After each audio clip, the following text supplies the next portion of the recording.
Madame, Monsieur, bonsoir. Engagé depuis son arrivée au pouvoir dans une dynamique de transparence et de redevabilité, le président du Faso, le capitaine Ibrahim Traoré, s'ouvre une fois de plus à la presse nationale et internationale.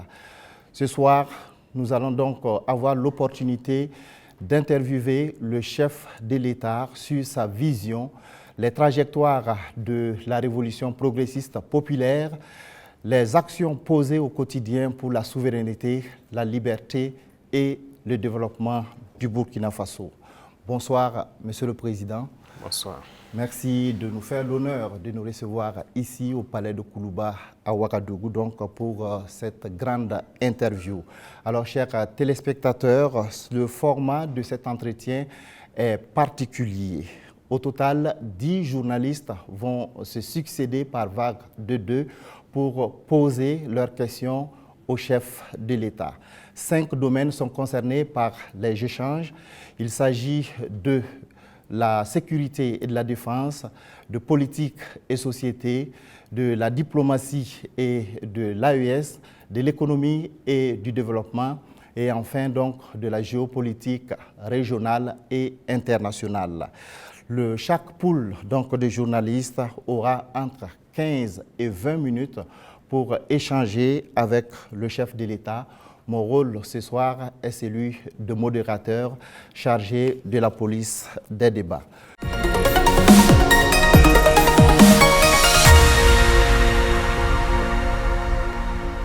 Monsieur le Président, avec votre permission, nous recevons donc le premier groupe de journalistes. Il s'agit de Hervé Dapa de la télévision BF1 et Asmao Dao de la télévision C360. Bonsoir, chers confrères. Vous disposez de 20 minutes pour vous entretenir avec le chef de l'État sur les questions relatives à la défense et à la sécurité. Bonsoir, Excellence. Bonsoir. Alors, certains de vos détracteurs vous ramènent régulièrement une phrase, et cette phrase remonte aux premiers instants de votre prise de pouvoir, quand vous disiez que si tout est mis en œuvre, 3 mois suffiraient pour tendre vers la fin de la guerre. Et ces détracteurs disent aujourd'hui que 3 ans plus tard, la guerre n'est pas totalement terminée. Monsieur le Président, ce soir, que leur répondez-vous? D'accord, merci beaucoup. Et merci à tous d'être venus pour cette interview. C'est vrai, c'est ce que nous aurons souhaité, mais les choses n'ont pas été comme on le pense. Et je dis si tout est mis en œuvre. Alors, il y a plusieurs perspectives à mettre en œuvre pour pouvoir atteindre cet objectif dans ce laps de temps. Mais tout n'a pas été mis en œuvre comme on le souhaitait.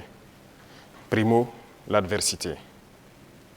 Alors, dès que nous sommes arrivés au pouvoir, nous aurons espéré qu'on nous laisse travailler très rapidement et pouvoir avancer. Malheureusement, certaines personnes nous ont approchés et ont voulu que nous allions dans leur sens parce que leur objectif n'était pas que la guerre finisse de sitôt. Je veux parler de certaines forces étrangères qui étaient présentes sur notre sol. On a eu des débats houleux avec des diplomates venus d'ailleurs sur la question, mais personne ne voulait qu'on aille dans le sens de finir cette guerre. Nous l'avons compris à travers les messages. S'il arrivait que des gens viennent jusqu'à nous dire qu'il faut qu'on accepte qu'ils soutiennent les terroristes et nous soutenir également, ça veut dire ce que ça veut dire, c'est une guerre entretenue. Donc nous avons très vite compris, on s'est débarrassé de toutes les forces qui étaient présentes ici, que ce soit les forces françaises, les forces américaines, et nous avons compris que la lutte sera âpre. La deuxième chose aussi était nous croyions que nous avions quand même un minimum d'armes et de munitions en stock. Aujourd'hui, je peux vous dire ce que j'ai trouvé par exemple en stock. Il y avait en tout et pour tout au Burkina Faso moins de 100 000 cartouches de Kalachnikov. Et les armes, nous avions à peine une centaine. Comment est-ce qu'on pouvait faire la guerre? Il fallait se rééquiper, redoter l'armée en effectifs, en armement et tout. Ce qui a fait que l'objectif de 3 mois, si ces conditions préalables étaient réunies, c'était bien possible. Mais il n'y avait rien. On n'était pas préparé à la guerre, tant sur le plan équipement que sur le plan effectif. Justement, Monsieur le Président, vous venez de le dire, hein, quand vous prenez le pouvoir, si on veut caricaturer, il y avait plus d'hommes que de munitions dans l'armée burkinabé. Et aujourd'hui, où en est-on avec le programme d'armement de cette armée-là Et puis, quels sont les signes qu'elle est en train progressivement de monter en puissance? Très bien, je l'ai dit, je ne peux pas dépeindre toute la situation qu'il y avait, c'était catastrophique. Et comme je l'ai dit, vous pourrez enquêter. Il y a peut-être même dans cette salle des militaires qui étaient sur le front, sans armes. Ça existait dans notre armée. Donc ce sont des situations, on croyait que c'était juste, je ne dirais pas de la mauvaise foi, mais une situation incompréhensible. Pour nous, il y avait les armes et on refusait de doter. Mais quand on a été face à la réalité, très vite, on s'est résolu à chercher d'abord à armer l'effectif qui était là. Et là, ça a été la croix et la bannière. Parce que beaucoup de puissances ont refusé de nous vendre les armes. Et donc, on s'est tourné vers ceux qui avaient envie de nous vendre les armes. Très vite, on s'est équipé. On a recruté les VDP, on a pu payer tout ce qu'on voulait. Le processus, nous avons fait un plan d'équipement pour une montée en puissance. Et comme vous le constatez depuis maintenant 2 ans, les équipements commencent à rentrer. C'est toujours pas fini. Et ça continue de venir. Peut-être que dans quelques jours, vous verrez encore de nouveaux équipements qui seront présentés, qui sont principalement des équipements d'appui. Parce que d'abord, l'infanterie, il fallait l'équiper pour que chaque homme puisse avoir une arme en dotation. Ça, c'était un gros défi. Nous y sommes. On continue de recruter, comme vous le constatez. Chaque année, c'est entre 10 000 et 15 000 hommes qu'on recrute. Ça, c'est un effort considérable. Parce que, quoi qu'on dise, l'adversité est là. Et le volume de terroristes augmente parce que les impérialistes recrutent beaucoup de mercenaires qui viennent au Burkina Faso pour combattre. Donc il faut qu'on s'adapte à la situation. Et maintenant, nous avons notre 3e phase qui n'est plus d'acheter, mais de fabriquer nous-mêmes. Et nous sommes aussi là-dedans. Donc c'est ça la montée en puissance. Il faut bien s'équiper, mais aussi créer une industrie de défense.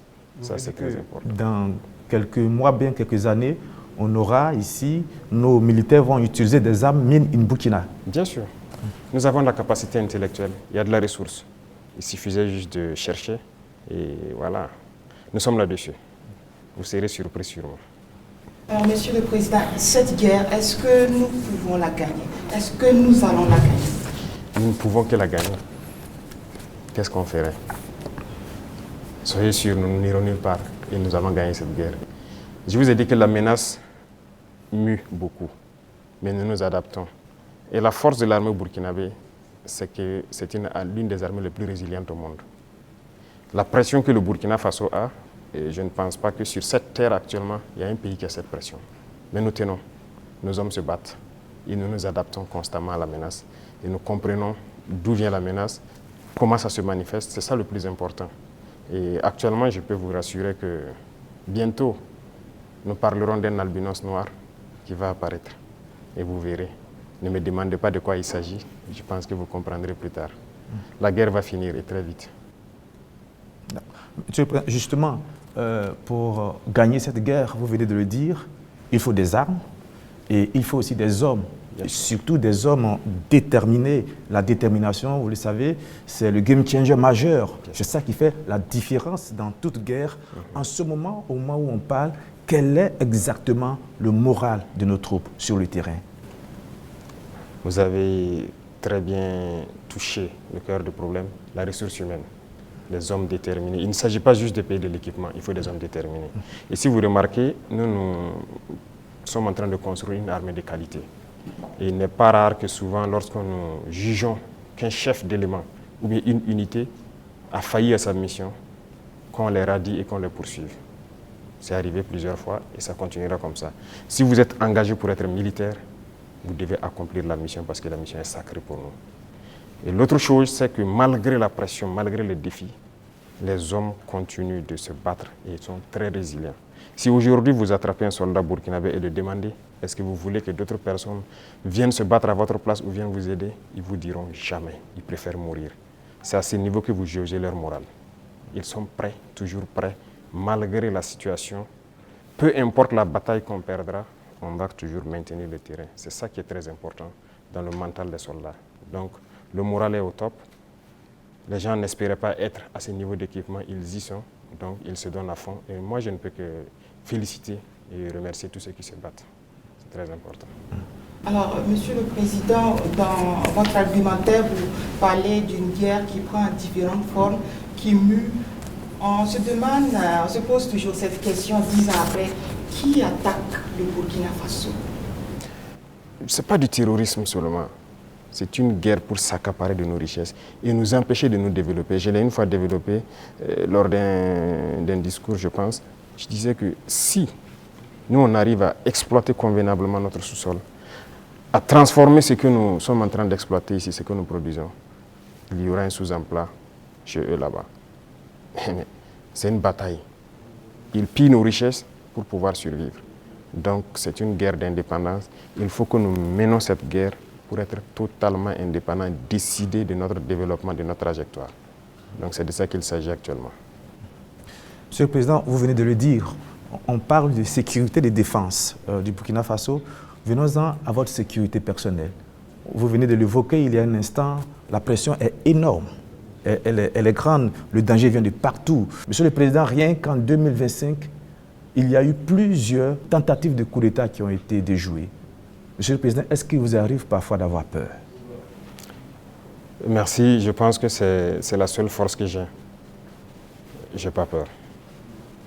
Parce que j'ai confiance en vous tous. Ça, c'est la première chose. Il faut avoir confiance au peuple, parce que c'est le peuple qui nous a confié cette mission. Et j'ai confiance au peuple, qu'ils comprendront. Et voilà pourquoi on n'hésite pas aussi à être devant le peuple, pour leur expliquer la situation et leur dire ce qu'il y a. Et ça permet de garder une très bonne relation. Ça, c'est la première des choses. La deuxième chose, comme je l'ai dit, il y a une mentalité qu'il fallait développer au sein même de nos forces. Ça, c'est très important. Actuellement, cette mentalité-là, les gens comprennent pourquoi ils se battent. Vous prenez, il y a quelques années de cela, plusieurs officiers sur le terrain ne savent pas pourquoi ils se battent. Mais si nous savons pourquoi nous nous battons, qui nous avons en face et pourquoi il y a cette pression, les gens comprennent mieux. Et voilà pourquoi nous avons même créé tout de suite l'Institut, l'école supérieure militaire, pour que nous puissions former nous-mêmes nos militaires et les mettre ce que nous voulons dans la tête. Retenez une chose, si vous laissez vos forces être formées par d'autres puissances, ils les mettent dans leur tête ce qu'ils veulent. Ils les endoctrinent comme ils le veulent et c'est plus facile de les manipuler. Mais ici au Burkina actuellement, c'est ce qui fait mal d'ailleurs à beaucoup de puissances impérialistes. Ils n'arrivent pas à pénétrer notre armée. Tous ces bataillons qui ont été créés, tous ces hommes qui sont là, personne n'est venu d'ailleurs les former. Nous sommes bâtis sur notre expérience terrain et nous les avons formés. J'ai personnellement participé à des entraînements de certaines forces au tout début. Donc ça, c'est déjà une deuxième force. Et l'autre force est que si vous avez une mission, un objectif pour votre pays, vous ne devez pas avoir peur. Si vous avez peur, vous hésitez. Si vous hésitez, vous compromettez. Et une fois que la compromission est là, vous êtes foutu. Vous avez tout à l'heure énuméré un certain nombre d'éléments qui font que vous êtes rassuré. J'insiste parce qu'il y a l'histoire aussi. C'est l'histoire qui nous conduit. Ces forces impérialistes, elles sont réelles. En 1961, elles ont eu la peau de Patrice Lumumba en RDC. En 1972, elles ont eu la peau de Kwame Nkrumah d'une autre manière. Et puis en 1987, elles ont eu la peau de Thomas Sankara, toujours avec des ennemis internes et parfois avec la complicité de certains voisins. Vous savez ce qu'on dit, Monsieur le Président, le premier devoir d'un révolutionnaire, c'est de rester en vie pour continuer le combat. Monsieur le Président, est-ce que vous pouvez rassurer toutes ces personnes, tous ces hommes, ces femmes d'ici et d'ailleurs qui commencent à espérer que vous allez rester en vie? Ils manipulent toujours de l'intérieur, nous sommes très bien conscients. Et aussi un devoir pour nous, c'est de participer à notre propre sécurité. Ce n'est pas aujourd'hui de dire que je suis chef d'État et voilà, je confie la sécurité juste à des gens. Non, tout le monde participe, moi-même je participe. Et c'est pourquoi j'ai dit, ce n'est pas juste une affaire de ceux qui sont à côté de moi, c'est une affaire de tout le peuple. Et la sécurité, ce n'est pas une affaire d'hommes de tenue et tout ce que vous pouvez imaginer. C'est tout un ensemble. C'est aussi des comportements, des manières de vivre. Il faut éviter beaucoup de choses que peut-être des erreurs ont été commises dans le passé. Nous avons lu beaucoup sur tous ceux dont l'impérialisme a eu la peau et nous avons appris beaucoup de leçons. Voilà pourquoi on dit on ne laissera pas les choses se répéter. On anticipera, quitte à ce que les gens interprètent comme ils veulent, on va anticiper. Mais parce que nous avons compris le message, l'espoir qu'il y a, on fera tout pour anticiper toujours les actions de l'impérialisme. Monsieur le Président, du regard de la journaliste que je suis, je me dis qu'il y a un encerclement des pays de l'AES. Quand je regarde un peu en Côte d'Ivoire, il y a un camp militaire à Odiéné, près du Mali et du Burkina. Le Sénégal installe des unités à la frontière avec le Mali, sans oublier également le Bénin qui fait frontière avec le Burkina Faso et le Niger. Est-ce que, Monsieur le Président, vous partagez ce point de vue? Est-ce que vous voyez les choses de cette manière? Je pense que quand vous décidez de faire la révolution, il faut vous apprêter à cette adversité. C'est une logique qu'ils nous encerclent. C'est logique qu'ils essaient de nous faire tomber. C'est logique. C'est comme je dis, c'est une bataille. Ils se battent pour leurs intérêts. Et c'est à nous, si on a décidé de faire la révolution, de tout mettre en œuvre pour que cet encerclement soit vaincu. Vous voyez, l'Afrique, on a l'habitude de ne pas avoir d'abord une armée forte. Il n'y a pas d'État s'il n'y a pas d'armée forte. Mais bon, c'était le système. Comme je l'ai dit une fois aux couleurs, ils sont venus nous flatter. Non, il ne faut pas vous armer. Même dernièrement, je pense qu'il y a dans une interview un général américain qui l'a dit encore que nos pays n'ont pas besoin d'être militarisés. C'est leur conception. Nous sommes comme des enfants, c'est eux qui doivent venir s'asseoir, faire la sécurité pour nous. Et beaucoup de pays sont dans cette situation. Ils ne construisent pas d'armée.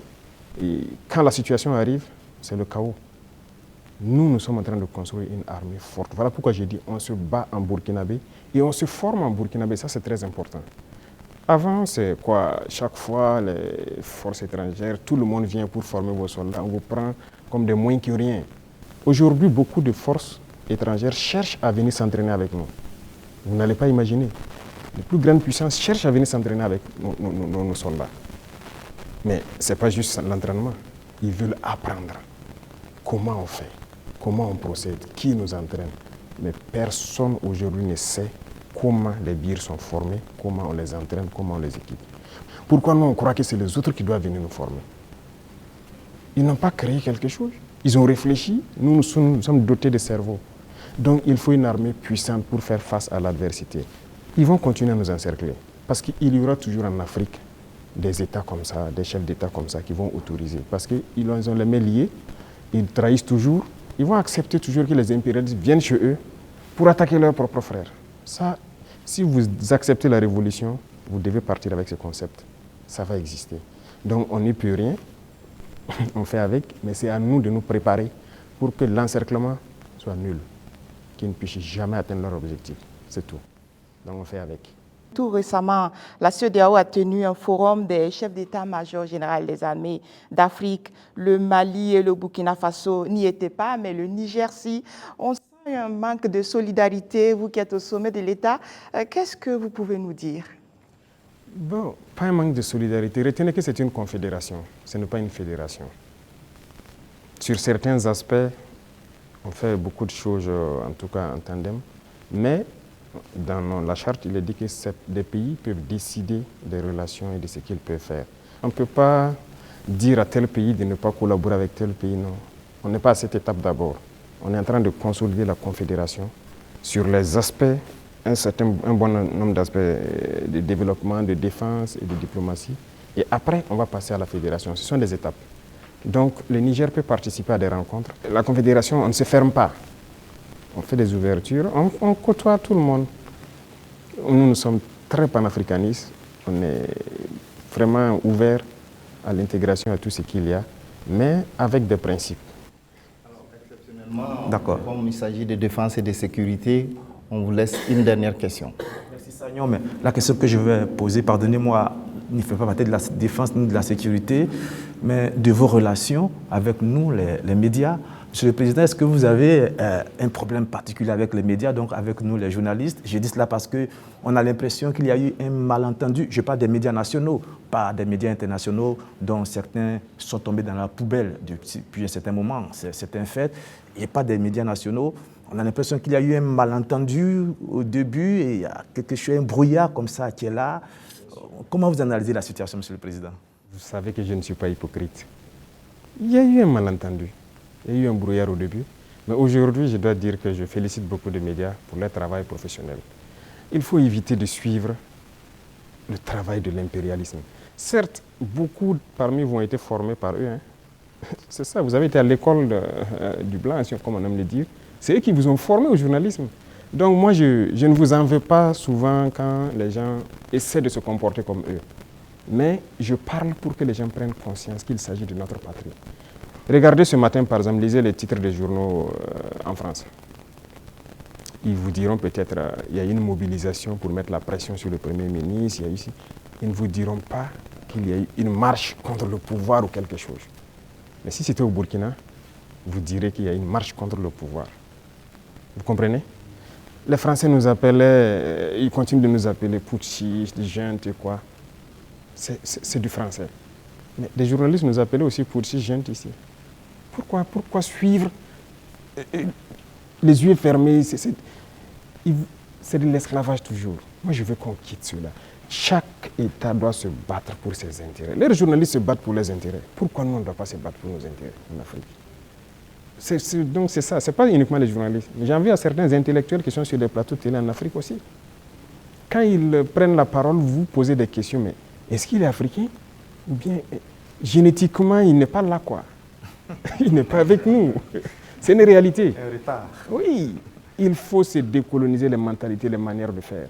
Chacun doit se battre pour sa patrie. Vous pouvez avoir une information qui est peut-être vraie et juste, mais vous décidez de ne pas sortir l'information.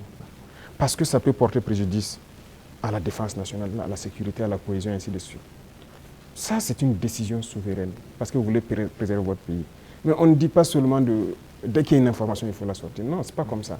Et très souvent, les journalistes, comme on aime le dire, le train qui vient à l'heure, ça ne les intéresse pas. C'est le train qui est en retard. Vous le savez, Monsieur le Président, donc vous nous comprenez de temps en temps. Ah oui, mais il faut éviter ça. Moi, je veux maintenant que vous intéressez au train qui vient à l'heure. D'accord. Je voudrais vous laisser avec une phrase qui est la devise d'un grand club européen. C'est celle-là: notre maillot peut être tacheté de sang, de boue et de sueur, mais jamais de honte. C'est tout ce que je vous souhaite, Monsieur le Président. Merci beaucoup. Merci grandement. Nous abordons donc le volet politique et société de cet entretien et nous recevons pour cela Mathieu Somda de Radio Burkina et Colette Kombari de la télévision Impact TV.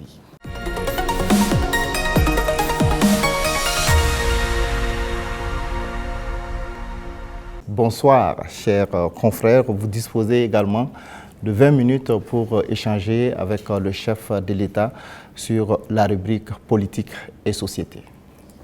Excellence, Monsieur le Président, 30 septembre 2022, 30 septembre 2025, bientôt 3 ans de gestion du pouvoir d'État. Quel bilan d'étape faites-vous en termes de mise en œuvre de votre vision et de votre orientation politique à travers la révolution progressiste et populaire? Il faut dire que nous avons pris le pays sur le volet sécuritaire avec une situation, mais aussi sur le volet économique, politique avec une autre situation. Retenez qu'il y avait beaucoup de réformes à faire. Tellement de réformes qu'on ne pouvait pas les énumérer en un coup. Et donc, nous avions une idéologie que nous avons commencé à mettre en œuvre, la révolution, jusqu'en avril dernier où on l'a proclamée officiellement. Et qui dit révolution, il s'agit de révolutionner tous les domaines de notre vie. Parce qu'on ne peut pas continuer à faire la même chose qui se passait et espérer avoir un autre résultat. Si nous étions dans la continuité, je pense que c'est mieux qu'on laissait les politiciens continuer leurs choses, mais nous avons voulu rompre. Et la rupture nécessite beaucoup d'engagement. Dieu merci, le peuple a compris, les gens ont compris qu'il fallait rompre. Que ce soit en termes de comportement, de pratique, que ce soit en termes de gouvernance, que ce soit en termes d'économie, de commerce et tout ce qui va avec. Et tous les jours, je peux vous dire qu'on continue de découvrir. Parce que le système qui était en place, moi j'aime caricaturer pour dire que c'est comme un gros nœud que nous avons trouvé. Quand vous défaites un autre apparaît. Quand vous défaites un autre apparaît.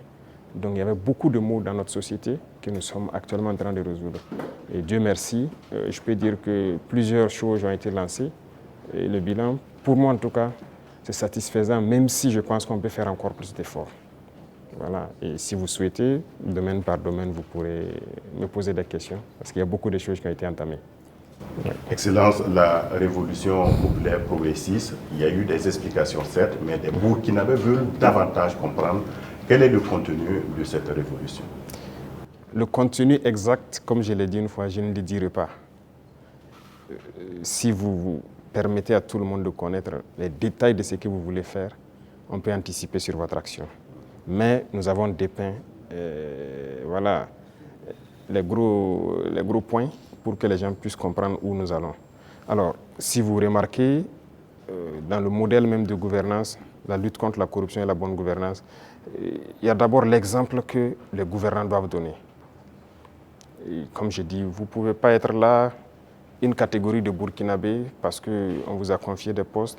Vous, c'est le choix entre les bons whisky et les bons champagnes, pendant que des femmes meurent en allant chercher l'eau à la rivière, elles se noient ou quelque chose, ce n'est pas possible. Donc il y a cette idéologie-là qu'il faut avoir pour pouvoir avoir une société de justice. Tout le monde doit pouvoir avoir accès, par exemple, à l'eau potable. Vous ne pouvez pas, vous, manger comme vous voulez, faire le choix des repas et jeter ce que vous voulez à la poubelle, pendant que d'autres ne peuvent pas avoir un seul repas. C'est ce qui nous a amené à lancer des initiatives dans l'agriculture, par exemple, parce que notre population est en majorité agricole. Mais pendant longtemps, on se rend compte qu'ils sont délaissés. Ce n'est pas nos terres qui sont pauvres, ce n'est pas qu'ils n'ont pas la capacité de travailler.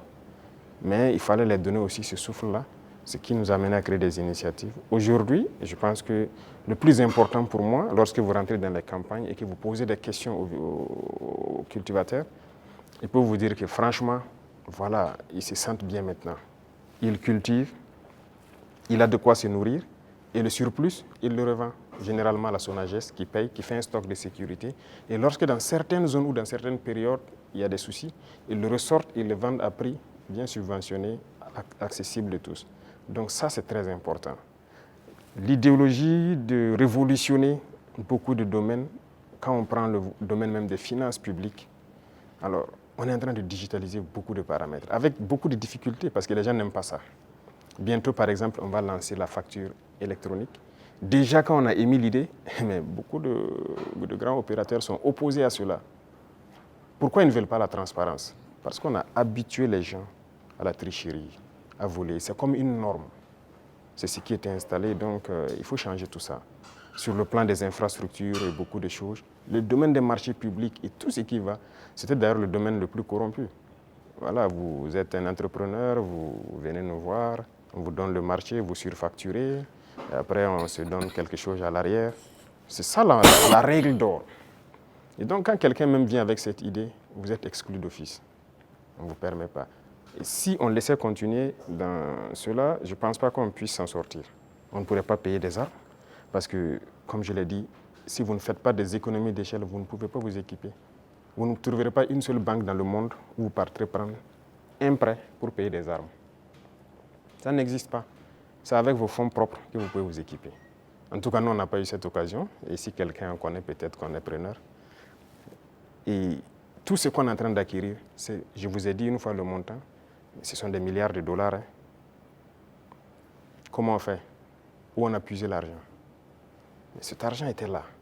Il fallait assainir le domaine des finances, le commerce et tout ce qui va avec. Et le fonctionnement de nos sociétés d'État, vous avez pu remarquer cette année les résultats de 2024 qui sont au-delà. 2025 est encore meilleur que 2024. Je prends le domaine des hydrocarbures où dès 2023, nous avons fait d'énormes progrès. Avant, c'était des subventions de l'État. Ça veut dire qu'on collectait encore des impôts pour subventionner la société, pour payer le surplus, le manque à gagner et tout ça. Mais maintenant, la société n'est plus dans cette situation. On a épongé toutes les dettes de la société et elle commence à faire des marches. Mais c'est parce qu'il y avait la corruption dans le milieu. Donc il y a tellement de situations, je ne peux pas tout citer. Et donc il faut révolutionner ce domaine aussi par la digitalisation et tout ce qui va avec. L'administration en gros, tout est en train d'être digitalisé pour que les gens n'aient plus accès à l'argent liquide qui circule et que les choses soient transparentes. Vous qui demandez le service, vous savez à quoi ça correspond et vous savez où votre argent part. Les infrastructures, vous êtes témoins aussi, qui sont vraiment un problème crucial. On est en train de révolutionner tout. Donc c'est l'esprit comme ça, de changer de paradigme, faire ce qu'on n'avait pas l'habitude de faire. Donc comprenez ça par cette phrase. Excellence, Monsieur le Président, on est entré dans la révolution progressiste et on y va. mais il y a cette tranche de la population, le politique, qui œuvrait avant. Quelle peut être la place donc de ce politique actuellement dans cette révolution? Je ne vais pas être hypocrite encore. Si c'est cette mentalité politique, ils n'ont pas de place dans la révolution. C'est opposé. Regardez comment le Burkinabé était. Puisque pendant 27 ans, bon, plus de 27 ans de règne de Blaise et même le pouvoir du MPP, ça continue dans la même politique. Et cette politique, notre génération est née dedans. Donc on est né et les gens ont grandi avec une mentalité. Si tu ne connais pas quelqu'un, tu ne peux pas avoir accès à certains services. Ce qu'on appelle les deals. Tout le monde a évolué avec cet esprit de deal, de corruption, de tout. C'est dangereux, mais c'est la politique qui a mené ça. Parce qu'il y a des entrepreneurs politiques, vous avez entendu parler de ça. Les jeunes qui se lèvent parce qu'ils savent parler, ils savent flatter. Et c'était quoi la politique? C'est quoi la politique en Afrique? Il faut dire la vérité. Quelqu'un qui a l'art de mentir, de tromper, de flatter. Vous voyez tous les vices. Si vous regroupez tous les vices, vous êtes un bon politicien. C'est la réalité. Nous, au village, quand on voit quelqu'un qui est un trompeur, il ne dit pas la vérité, on dit, lui, là, c'est un politicien. C'est comme ça qu'on disait. Donc, il faut que cette mentalité change. Beaucoup ont changé. Beaucoup ont compris, ont changé et marchent avec nous. Maintenant, ceux qui veulent rester dans leur radicalisme politique ancienne, là, ils n'ont pas de place. Ça, on ne va pas se mentir. Sinon, qui ne faisait pas la politique au Burkina? Mais c'est le même peuple.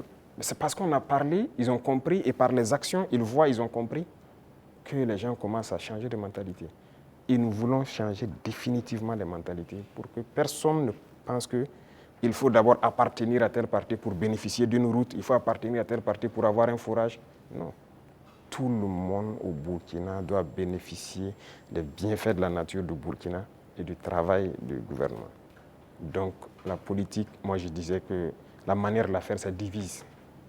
Et ça donne des avantages particuliers à un groupe et l'autre groupe n'a pas d'avantage. Donc non, il faut qu'on arrête ça. Donc beaucoup ont changé, il y en a qui sont dans des postes de responsabilité. On nous interpelle même que non, lui là il a milité dans tel parti. Je dis aux gens non, on n'est pas là pour diviser, on est là pour unir. Tant que la personne a compris et veut faire le travail comme on le veut, on le met. Comme il y en a aussi qu'on a responsabilisé à des postes, et 2 mois, 3 mois, vous avez vu qu'on les a cherchés. Parce que s'il vient et qu'il continue de vouloir faire la même chose qu'il faisait, on va te chercher et on va te punir. Donc c'est un changement de mentalité que nous voulons. Tous ceux qui changeront de mentalité sont les bienvenus dans le bateau. Mais si vous voulez continuer à fonctionner comme la politique ancienne, vous n'avez pas de place dans la révolution.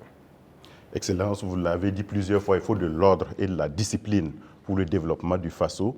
Le recyclage des jeunes a déjà commencé. Comment enrôler les autres couches de la société?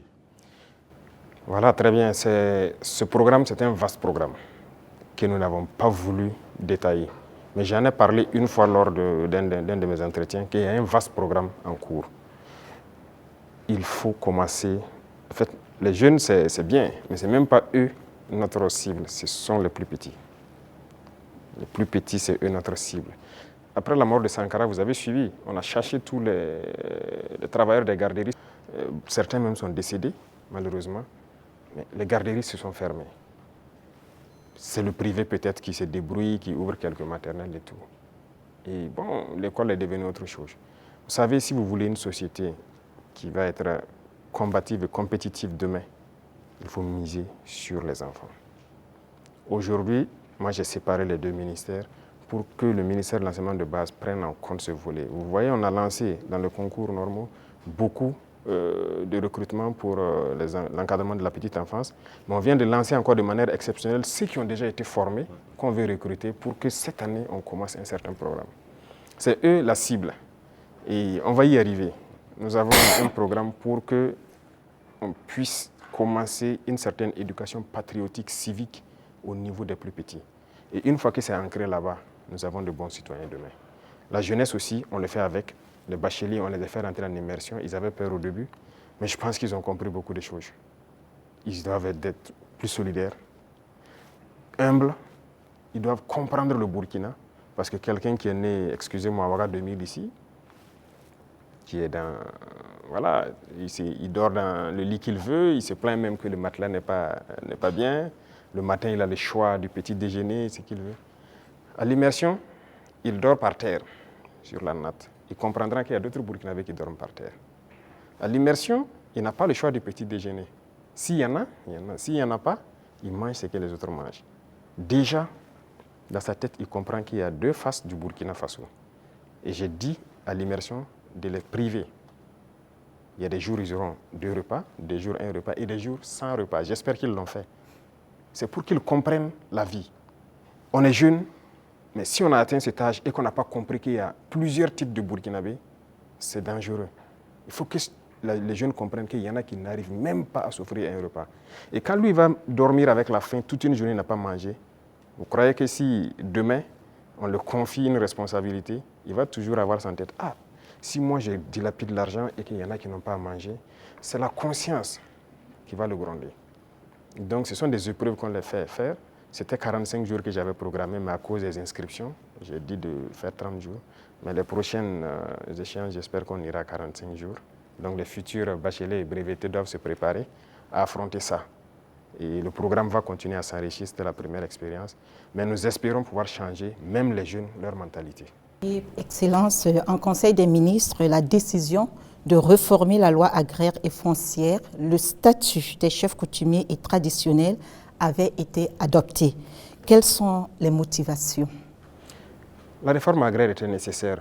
Vous savez combien de conflits sont nés dans cette question de terre? Il y a des villages qui se sont machetés, des familles se sont divisées à cause de la question des terres. Il faut que l'État prenne ses responsabilités.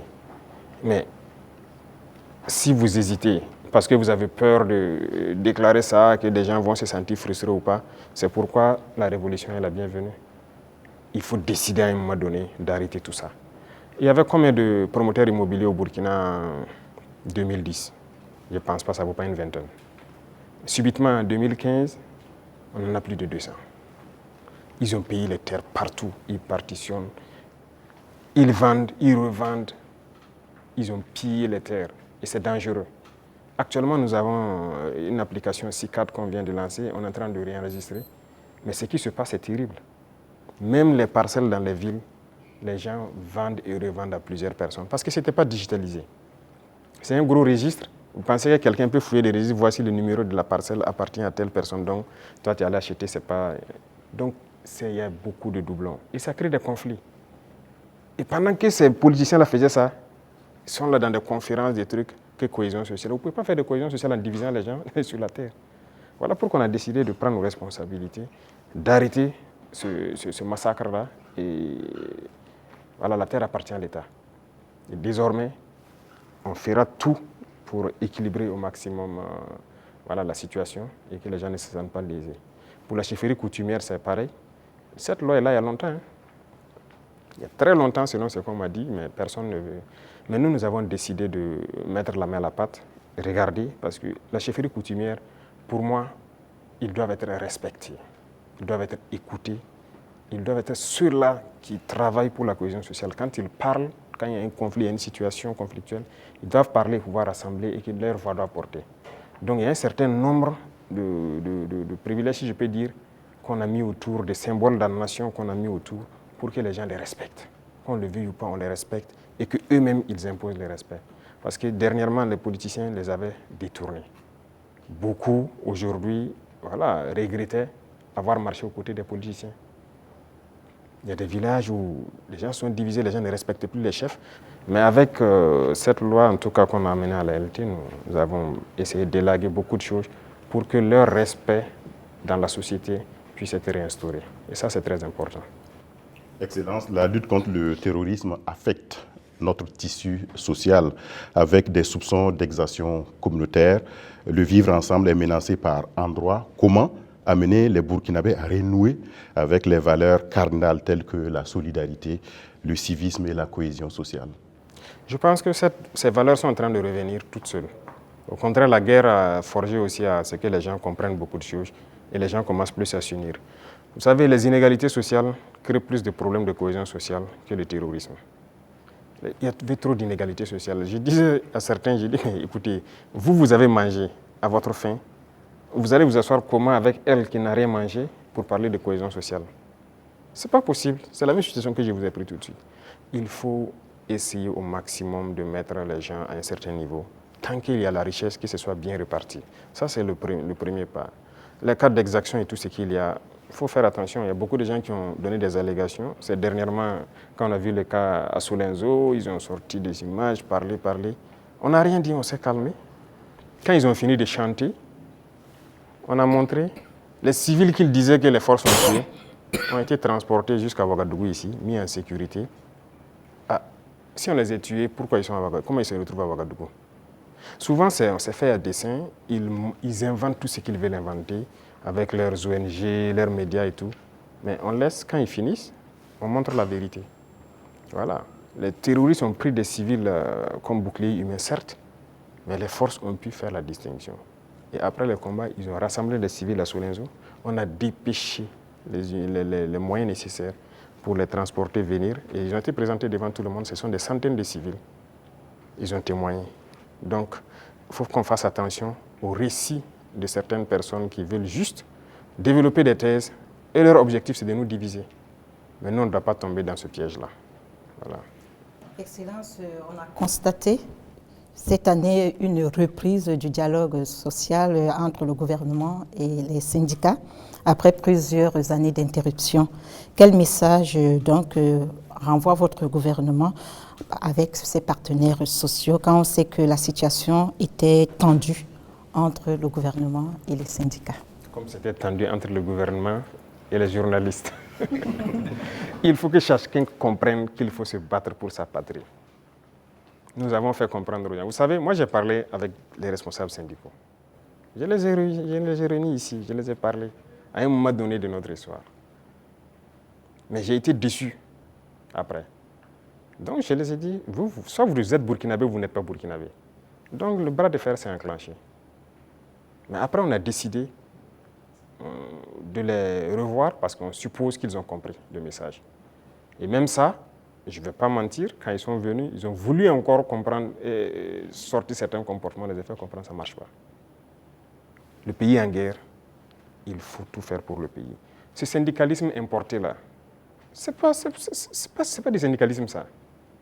Il y en a même qui se vantent d'avoir participé à la chute de Sankara. Et c'est eux qui ont tout commencé, ainsi de suite. Vous croyez que c'est bien ça? Les Occidentaux vous manipulent et vous continuez à agir comme eux ils veulent. Ça, ce n'est pas du syndicalisme. Un syndicaliste se bat pour les intérêts des travailleurs.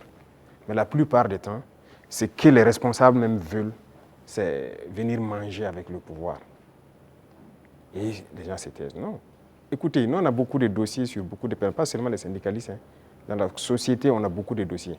Les gens qui nous ont approchés au début, qui ont voulu des avantages, qui ont voulu quoi, qu'on a refusé, qui s'y retournent, qui sortent, qui parlent. On a leur dossier.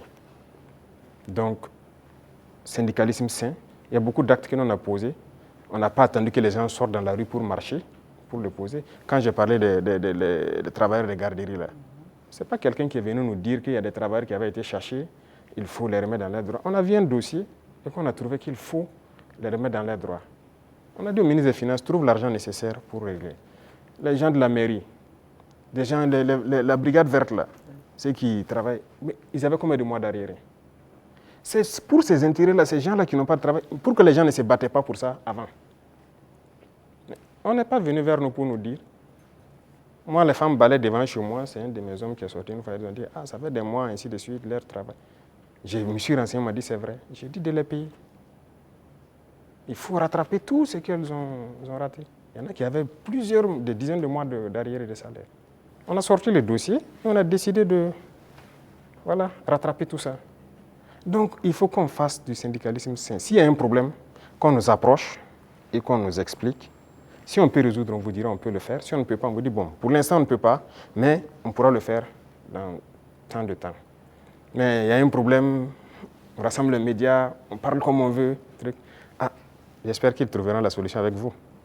Sinon, si après ça, vous ne venez plus vers nous. Moi, je veux qu'on travaille en africain. Quand il y a un problème dans la maison, on s'assoit, on parle, et nous, on se doit d'être véridique. Ce qu'on peut faire, on doit dire clairement, on peut faire ça. Ce qu'on ne peut pas faire, on vous dira aussi on ne peut pas. Maintenant, si vous ne voulez pas, chacun fait ce qu'il peut faire. Mais il faut qu'on soit responsable. il n'y a pas de problème qui ne puisse pas se résoudre. Et comme je dis, toujours agir avec en tête l'intérêt de la patrie. Ça, c'est très important. Donc, on a repris le dialogue comme on reprend avec tout le monde. On n'a pas rompu le dialogue avec qui que ce soit. Tout le monde est la bienvenue. Merci, chers confrères. Le temps imparti donc à cette rubrique est arrivé à échéance et même largement dépassé. Nous disons merci donc pour cette série de questions consacrées au volet politique et société.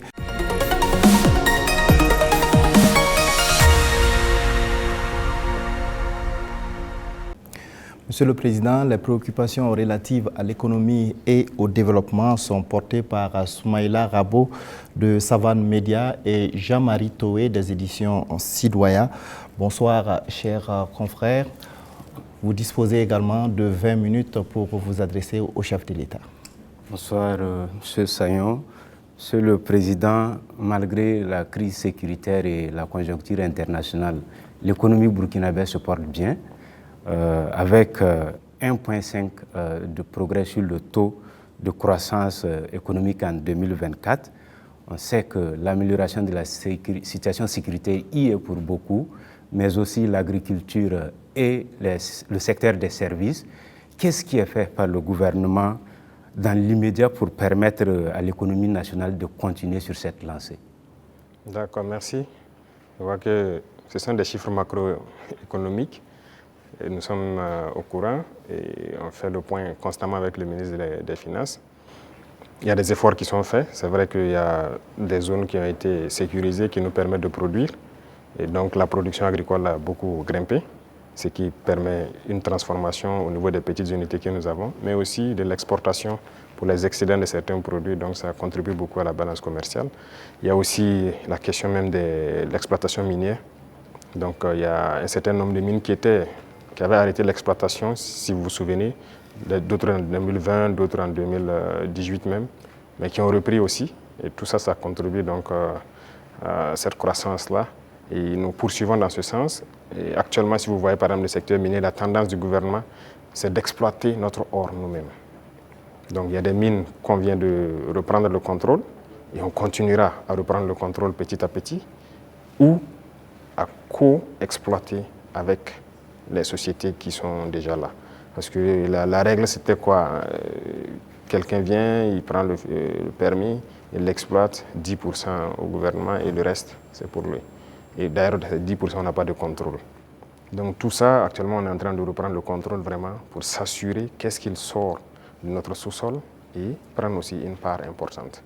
Donc tout ça contribue donc à la croissance économique, vu aussi les initiatives qu'on a lancées dans le domaine agricole. Beaucoup d'autres spéculations ont été donc financées et ça permet en tout cas une bonne croissance. Mais pour moi, le plus important, c'est quand souvent le ministre des Finances apporte les chiffres, il dit bon, c'est très bien, mais j'envoie quelqu'un, va au marché, tu vois, ce qu'on appelle Anampa Moré. Ça coûte combien une boîte de maïs, ça coûte combien une boîte de mil. Et va aussi dans tel, je prends les informations, si le coût a baissé, on sait qu'il y a un impact sur la population. C'est ça qui est le plus important. Donc ce travail, on le fait constamment et les services de renseignement même sont mis à contribution pour qu'on ne dise pas un chiffre macroéconomique qui a une croissance de 1,5, mais qu'il n'y ait pas d'impact au niveau donc, des couches vulnérables surtout. Donc on continuera cette progression s'il plaît à Dieu.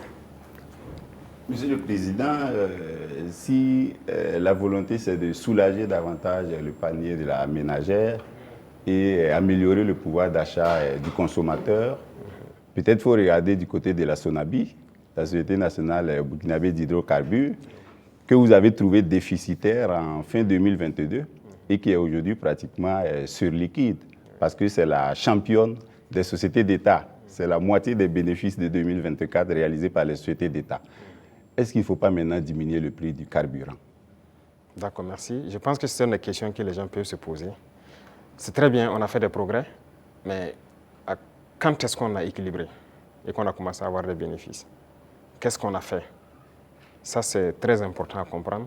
Et l'autre chose, c'est que est-ce que ces bénéfices ne participent pas à quelque chose d'autre au profit donc, des populations? Je prends un exemple. On est en train de créer des brigades de construction des routes au niveau de chaque région. Vous voyez notre réseau routier? déjà ce qui est existant est dégradé, même la RN1, si vous quittez ici jusqu'à, surtout la zone de Kokologo et tout ça, c'est carrément dégradé. Ça veut dire qu'on a un besoin important d'investissement donc, dans le secteur des infrastructures routières. Et la SONABI doit participer beaucoup. Je viens de leur confier cette nouvelle mission parce que le carburant qui va ravitailler les différentes brigades, même le bitume et tout ça, la SONABI va devoir s'en charger. Si on baisse, le rythme va baisser. Mais vous voulez qu'on aille vite ou pas? Et il y a aussi une question de, je ne dirais pas de comparaison. Vous voyez, le carburant se retrouve moins cher au Burkina que certains pays côtiers. Nous, on part chercher le carburant là-bas, on fait le transport jusqu'au Burkina, mais c'est moins cher par rapport à ces pays. Vous pouvez expliquer ça? Si on doit monter à leur niveau, on fera beaucoup de marge. Et là même, je peux vous dire qu'on pourra bitumer beaucoup plus de routes qu'on le pense. Mais on garde toujours comme ça parce qu'on veut aller vite. Aujourd'hui, vraiment, il faut remercier le peuple et les amis du Burkina Faso. Beaucoup de gens contribuent, par exemple, la façon Mebo pour embellir les villes, pour faire les routes et tout ça. Mais à un moment donné, le gouvernement aussi, d'abord, a commencé par financer, mais on va devoir financer pour que le rythme continue. Donc, c'est une symbiose entre nous et le peuple. Et je pense que s'ils comprennent l'effort qu'on fait, là où leur argent part, les gens doivent comprendre que bon, on peut rester sur cette ligne. Quand on atteindra un objectif donné, on va pouvoir baisser, ça c'est logique. Personne ne va être riche et vouloir que ses enfants vivent dans la misère, si je peux dire ainsi.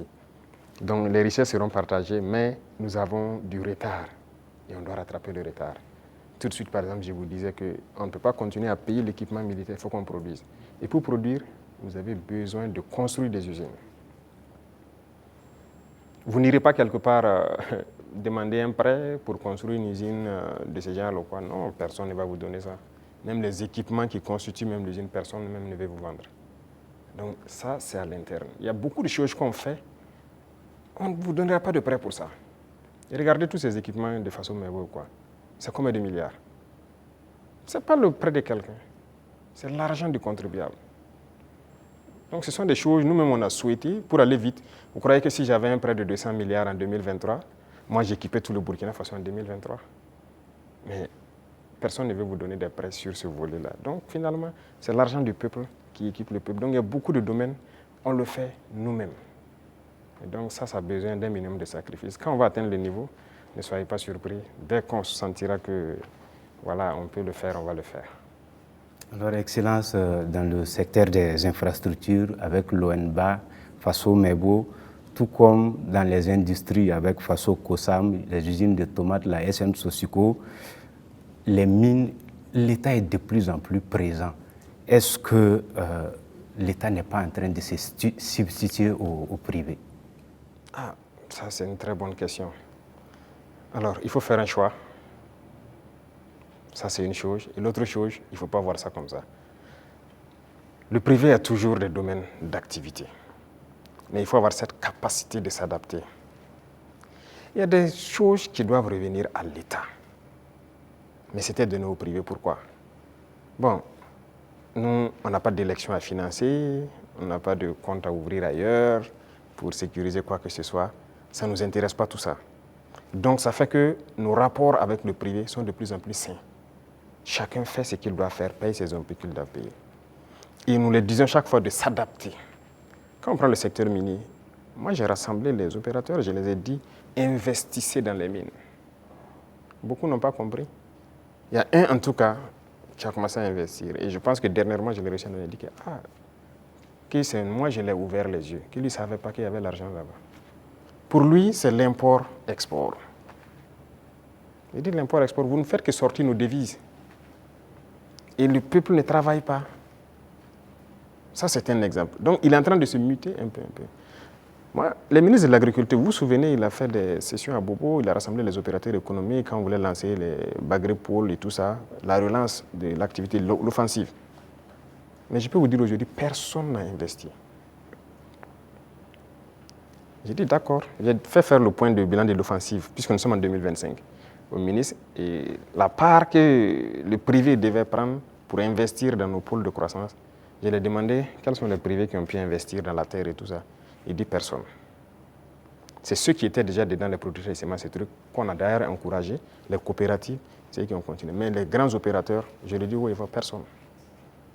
Je dis, d'accord, très bien.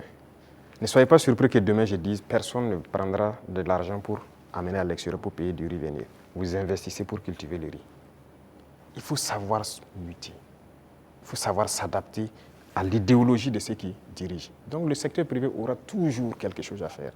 Mais il faut s'adapter au contexte. Parce que si on laisse tout aux mains du privé, il n'y aura pas de pays. C'est ce qui était déjà là. Quand on prend le CCVA, lequel d'entre vous n'a pas de véhicule qu'on contrôle? Vous osez prendre votre véhicule rouler sans visite contrôle technique? La police va vous arrêter. La police, c'est qui?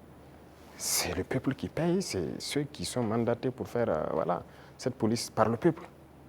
Si la police doit contrôler des véhicules pour vous obliger à prendre la visite technique, et cette structure appartient à un privé, a été privatisée. De l'argent, je dirais gratuit, privatisé. Vous trouvez ça normal? La Socico, c'était privatisé. Beaucoup de sociétés sont privatisées. Mais ça peut faire rentrer de l'argent pour l'État et que l'État doit travailler pour tout le monde. Si vous privatisez tout, on fait quoi? L'État gagne l'argent où? On ne veut pas construire notre pays? On veut rester comme ça, dans ce qu'on connaît là? Nous, on veut construire. On veut produire, on veut que tout le monde vive bien et en paix. On veut voir nos enfants dans d'autres types d'écoles. On veut que notre pays se développe. Et pour ça, l'État doit être responsable et prendre ses responsabilités dans certains domaines. Même le secteur des mines, on est en train de racheter. Il y a les deux premiers mines qu'on a décidé de racheter, ce n'est pas qu'on a retiré, on a racheté. Et vous avez suivi, c'est près de 100 milliards. Mais c'est l'État qui a payé pour racheter ces mines. Et c'est nous exploitons maintenant. Et on fera comme ça. Même les parts que je dis qu'on va prendre, on va racheter des parts. Il faut que l'État soit fort. Si l'État n'est pas fort, vous n'avez pas de pays. Ça, il ne faut pas se leurrer. Le capitalisme ne peut qu'être sauvage. Si vous laissez le capitalisme se développer à un certain niveau, finalement, vous allez vous perdre. Vous, si vous faites une industrie tout de suite pour fabriquer je ne sais pas quoi, vous voulez faire du profit. Au début, vous pouvez mettre une usine qui emploie peut-être 500 personnes. Et au fur et à mesure, vous robotisez. Finalement, votre usine, vous n'avez que 10 personnes devant un ordinateur qui travaille. Les 490 sont au chômage. Nous, on est contre ce système. On régule aussi. Certes, digitalisé, mais une certaine robotisation, on est contre. Donc, on a une idéologie qu'on va dérouler au fur et à mesure, mais il faut que les gens s'adaptent à l'idéologie. C'est pour le bien-être de tout le monde. Sinon, on va se retrouver dans des situations très inconfortables. Voilà. Monsieur le Président, est-ce que ça veut dire que vous attaquez à l'économie de marché, qui est enseignée aujourd'hui en sciences économiques et avec lequel les systèmes, les jeunes économistes grandissent? Parce qu'aujourd'hui, l'État vend du yaourt à travers Faso Kosam. Vous avez annoncé les Fasoyards. On se demande quand vous allez ouvrir les premières boutiques. Tout ça, vous prenez progressivement la place du privé. On ne sait pas quand ça va s'arrêter. D'abord, j'ai dit au ministre de l'Enseignement supérieur de me changer. D'abord, la carte universitaire a changé, mais le curriculum de changer tout. Pourquoi on doit forcément apprendre leur manière de faire l'économie? On n'est pas en mesure de créer. Est-ce que c'est Dieu qui est descendu, encore, comme j'aime le dire, créer, asseoir des gens, créer l'école? Ce sont des gens qui ont inventé, qui ont créé des concepts et qui ont créé l'école. Ce sont des êtres humains qui ont créé l'école. Donc, qui ont mis des programmes, ainsi de suite. Le programme aux États-Unis est différent du programme en France, différent du programme en Angleterre, ainsi de suite. Chacun a sa manière d'enseigner sa population pour atteindre le niveau qu'on souhaite. Donc, nous aussi, on va créer notre modèle. Justement, c'est ce qui nous met en retard. Malheureusement, notre modèle d'école n'est pas bien. On a pris pour les autres, adapté, et finalement, on forme quoi? Ok, on forme beaucoup d'économistes dans ce concept. Mais est-ce que ça marche? Est-ce que ça marche? Ok, nous, on est en train de changer de système. Est-ce qu'on fait des progrès ou pas? C'est là la question. C'est toute la question comme ça. Il a parlé de l'ONBA, de trucs. Il y a des barrages qui étaient endommagés depuis des décennies, ensablés ou quoi. Cette saison, l'eau est dedans. C'est par notre système qu'on est arrivé à remettre en œuvre ces barrages-là. Les populations vont produire, pendant la saison pluvieuse, vont produire toute l'année et ils sont bien contents. Et ils ont de l'eau potable aussi à travers l'ONEA par ces barrages-là pour boire. Et on va continuer comme ça. Est-ce qu'on fait ça ou bien on s'assoit, on dit non, tout doit être pour le privé? Et d'abord, cette question de privé, il y a des gens qui avaient une mentalité rétrograde, encore politicienne. Et nous avons dit aux gens de changer. Vous avez bien suivi les sorties de certains ministres. Ok, on vous donne un chantier, vous prenez l'avance de démarrage et tout, et vous faites ce que vous voulez. On vous donne un chantier de bas-fond. Dans le contrat, vous devez finir en mai pour que les paysans puissent accéder au bas-fond et puis cultiver. Vous prenez votre avance et vous vous baladez, vous faites ce que vous voulez. En avril, on passe, on regarde, vous n'avez rien fait. Vous dites non, non, non, vous partez à votre rythme, c'est comme ça. On vous contraint, vous finissez le bas-fond. Il y en a qui même qui travaillent de nuit jusqu'à aujourd'hui pour atteindre les objectifs. Pas qu'ils ne peuvent pas, mais c'est une mentalité. Et tant que le privé aura cette mentalité, ça ne va pas marcher. Moi, je vous ai dit qu'on a près de 1000 ans de retard même. Il faut rattraper. On est dans les années 1000, à la rigueur 1800. Il faut rattraper le retard, mais on ne peut pas continuer avec cette mentalité. Donc, on invite les gens à changer et à s'adapter. Vous parlez des yaourts, par exemple. Est-ce que le marché est saturé? On importe. J'aimerais voir les privés rentrer dans le yaourt. Pourquoi on n'importe plus? Nous avons pris des textes pour dire que lorsque quelque chose se produit au Burkina Faso, pour pouvoir importer, il vous faut une autorisation spéciale d'importer. Ce qui stipule que vous devez payer ce qui est à l'intérieur. Lorsqu'il y a le manque maintenant, on vous autorise à importer. Voilà pourquoi les gens sont en train, vous voyez que beaucoup de privés sont en train d'ouvrir des usines et tout ça. Et si on ne passait pas par cette méthode, comment on va faire? Il y a le grand moulin du Faso qui est là. Bon, il faudra qu'on est en train de restructurer tout ça. Mais parallèlement à ça, on a obligé les grands importateurs à ouvrir des moulins. Moi-même, j'ai été inauguré la dernière fois de l'autre côté. C'est l'un des plus grands importateurs. Quand on a dit on va suspendre l'importation, mais il n'était pas content, il a tout ici. On a dit c'est ce qu'on va faire. Soit vous adaptez, ou bien l'État va prendre en compte. Mais ils le font. Mais est-ce qu'on arrive à satisfaire? Il y a la place. On a de la population, on a un grand marché, un marché immense, au Burkina et en Afrique. Mais les gens n'ont qu'à s'adapter, produire. Donc il y aura toujours de la place. Ne pensez pas que forcément on a pris la place du privé, non. Il y a la place. Vous allez ouvrir les façonnières. Si, c'est nécessaire pour réguler, parce qu'il y a cette mentalité de toujours entraîner la spéculation de certaines personnes. Non, c'est dangereux. Dernièrement, vous avez suivi le cas des motos. Malheureusement, c'est quand il y a eu la situation, on s'est rendu compte que ce n'était même pas un marché régulé. Donc rapidement, on a dû voir comment on peut réguler ce marché pour que l'importation soit suivie. Comment quelqu'un part importer des motos et il vous dit qu'il n'a pas de facture d'achat? Puisque le ministère a besoin de la facture d'achat pour voir tout ce que vous avez payé comme douane et quoi, et vous fixez une marge à ne pas dépasser. Il dit qu'il n'a pas de facture. Donc il part payer, il vient, il fixe le prix qu'il veut et il revend aux populations. Donc lui, il s'enrichit. Et les autres s'appauvrissent. Et généralement, quand les gens s'enrichissent, qu'est-ce qu'ils font? S'ils buvaient la braquina ici, ils ne boivent plus la braquina, c'est le champagne qu'ils cherchent. C'est l'argent qui sort. S'ils roulaient sur peut-être, je dirais, une petite cylindrée, ils cherchent maintenant une V8. Le carburant qui est subventionné par l'État, c'est ça, c'est l'argent qui sort. Donc il faut qu'on réfléchisse à l'économie. Qu'est-ce qu'on fait? Il ne faut pas laisser sortir des devises. Vous dites que vous voulez la monnaie et vous voulez continuer pour qu'on se comporte comme ça. On ne peut pas se comporter comme ça. Voilà pourquoi l'État est en train de reprendre le contrôle. Si demain, les gens s'entendent, on nous a fait des chantages. Hein. Quand on a essayé de régler un peu à la douane, il y en a qui nous ont dit que si on fait comme ça, il y aura pénurie de riz. J'ai dit, ok, faites la pénurie de riz, vous verrez ce que nous on va faire.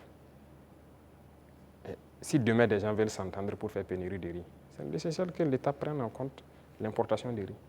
On est prêt à tout. Il faut que les gens changent de mentalité. Allez doucement, cherchez votre intérêt aussi petit soit-il, mais permettez aux autres Burkinabés de vivre et de ne pas les appauvrir. Monsieur le Président, on vous a vu à Lumbila auprès des femmes agricultrices, les accompagner, les soutenir. Mais au-delà de ça, qu'est-ce que vous faites pour donner davantage d'opportunités de gagner des revenus aux femmes du Burkina qui alimentent la petite économie dans les quartiers, dans les villages? Oui. Très bien. Et ça, c'est l'un des points les plus importants. Et j'ai dit même au ministère de l'Action humanitaire qui s'occupe des questions des femmes.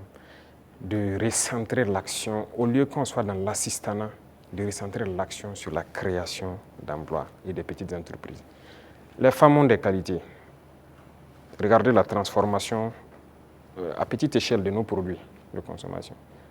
Les femmes peuvent le faire très bien. Elles sont beaucoup plus patientes que les hommes, hein, et elles savent bien faire certaines choses que les hommes.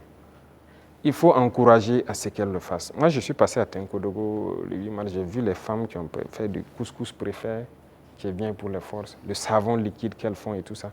J'ai donné des instructions pour qu'on paye le savon liquide de toutes ces femmes qui ont été formées et qui se débrouillent pour faire le savon liquide dans nos administrations. Parce que tout ce qui est là, c'est importé, même chez vous, dans vos bureaux.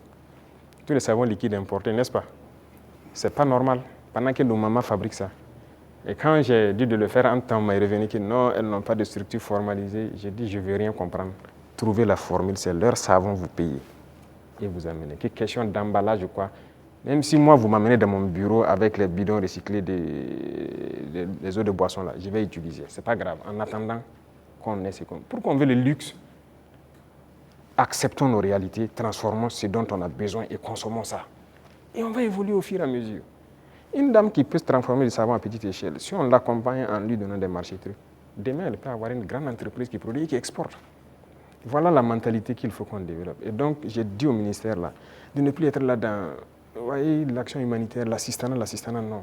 Il faut recenser les problèmes des femmes. On a beaucoup de produits qu'on est en train de faire aujourd'hui. On peut transformer, même à petite échelle, et trouver une formule de rassembler. J'ai discuté avec des femmes à Bobo. J'ai dit, par exemple, les produits oléagineux. Les femmes peuvent produire l'huile brute par coopérative et trouver des gens qui ont un certain niveau, qui mettent une raffinerie en place. Et leur rôle, c'est de payer les huiles brutes et de raffiner pour donner de l'huile parfaite sur le marché. Il faut qu'on aille vers ça. Mais si on s'assoit, bon, je n'ai pas la capacité de faire l'huile et puis la raffinerie coûte cher, tout le monde n'est pas obligé de faire la raffinerie. Mais on peut organiser pour que... Voilà. Donc dans plusieurs domaines, c'est ce qu'on est en train de vouloir développer et permettre aux femmes vraiment de mettre en œuvre tout ce qu'elles savent faire. Donc c'est une politique qui est enclenchée et je crois que vous allez voir les résultats. Ismaël Arabo, Jean-Marie Toé, ce serait donc la dernière question. Merci à vous donc pour vos différentes préoccupations adressées au chef de l'État.